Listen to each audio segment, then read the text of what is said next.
Hello everyone, কীরকম আছো সবাই? আশা করছি তোমরা সবাই ভালো আছো। তো তোমাদের ভালোবাসায় আমিও ভালোই আছি। মিনি একটি ব্লগ নিয়ে আবার চলে আসলাম নতুন একটি ভিডিওতে। তোমাদের সবাইকে ওয়েলকাম জানাচ্ছি বন্ধুরা। আশা করছি ভিডিওটা তোমরা দেখবে, আর যদি তোমাদের ভালো লেগে থাকে অবশ্যই একটা লাইক কমেন্ট শেয়ার ফলো করে দিও। তো ভিডিওটা ছিল কালকের দিনটা ছিল মঙ্গলবার। তো কীভাবে কী করলাম না করলাম সেটাই তোমাদের সাথে একটু শেয়ার করলাম।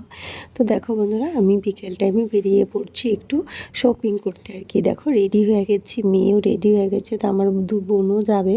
তো সবাই মিলে রেডি হয়ে যে গাড়ি করে বেরিয়ে পড়লাম। তো আমাদের ঘর থেকে প্রায় ঘন্টাখানেক লাগে নগাঁও যাব। তো পৌঁছেও গেছি। তো কিছু শপিং করার ছিল, কাপড় কেনাকাটার ছিল। তো চলে গেলাম দোকানে, গিয়ে দেখলাম পছন্দ হলো না। একটা দোকানে গিয়েছিলাম, তো ওখান থেকে আবার আরেকটা মলে আসলাম। তো মলে এসে দেখলাম অনেক ছিল, কিন্তু পছন্দ হচ্ছিল আমার যেটা দরকার মানে ছিল, যে কালারটা আমার চাই সেটা পাচ্ছিলাম না খুঁজে। তো এদিকে অনেক কোটও ছিল, জ্যাকেট, অনেক কিছুই ছিল।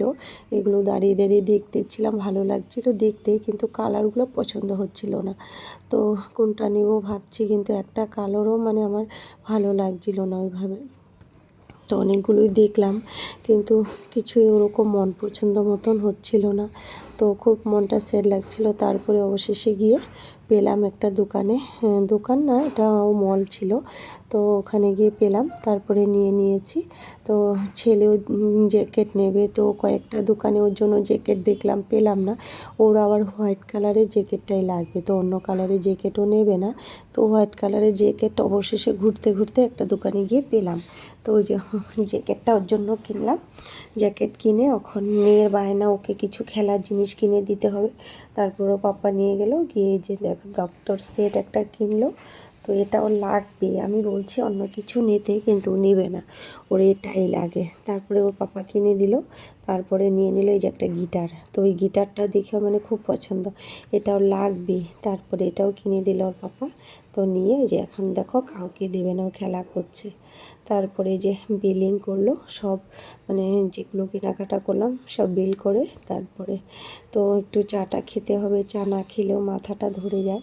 সন্ধ্যার টাইম হয়ে গেছে, সন্ধ্যাও হয়ে গেছে। তো এই যে চার দোকানে আসলাম, এসে এখানে মাটির কাপে চা দিয়ে খেতে না খুব টেস্টি, জানো, এলাইচি চা, মশলা চা, তোমার যে ধরনের চা লাগে সব চা আছে, তুমি যেটা খেতে ভালোবাসো সেটাই খেতে পারবে আর কি। তারপরে আমরা এলাইচি চা নিলাম, নিয়ে সে সবাই, তারপর টোস্টও নিয়েছিলাম। তো চাটা খেয়ে মানে এত ভালো লাগলো, ভীষণ মানে টেস্টি হয়েছে চাটা খেতে। মাটির কাপেও দিয়েছে। তো ওইভাবে তো আমাদের মাটির কাপে চা খাওয়া হয় না, কিন্তু মানে খেতে ভীষণ ভালো লাগছিলো মাটির কাপে। আর টোস্ট নিয়েছিলাম সস দিয়ে। তো ওই যে আর পরে ভাবছি কিছু একটা চাউমিন টাউমিন কিছু খাবো, তো ওই জন্য আর কি সিম্পল চার সাথে একটু ব্রেড টোস্ট নিয়ে নিলাম। তো ওই যে আমার বোন, বরমশাই, আমরা সবাই এখানে দাঁড়িয়ে দাঁড়িয়ে চা খাচ্ছি। দেখো দিদি আমাদের শপিং করা হয়ে গেছে, সব কেনাকাটা কমপ্লিট। এখন চাটা খেয়ে তারপরে আসার পথে কিছু হেভি কিছু একটা খেয়ে নেবো আর কি। ভাত টাত খাবো না, চাউমিন বা ফাস্টফুড কিছু একটা খেয়ে নেবো ভাবছি আর কি। এগরোল এগুলোই খাবো। তো আমার চাউমিন আর এগরোল এগুলো ভীষণই ভালো লাগে খেতে। মোমোটা তো খেতে পারি না আমি, ভালো লাগে না। তারপরে এই যে দেখো ঘরের উদ্দেশ্যে রওনা দিলাম, মানে গাড়িটা অনেকটা দূরে রেখেছে, হেঁটে হেঁটে আসতে হচ্ছে। তো সব জায়গায় তো পার্কিং করতে দেয় না গাড়ি, তো অনেকটা দূরে রেখেছে। হাঁটতে হাঁটতে মানে পা ব্যথা হয়ে গেছে এত। আর ভিড়ও ছিল, কালকে মার্কেটে অনেকটা ভিড় ছিল।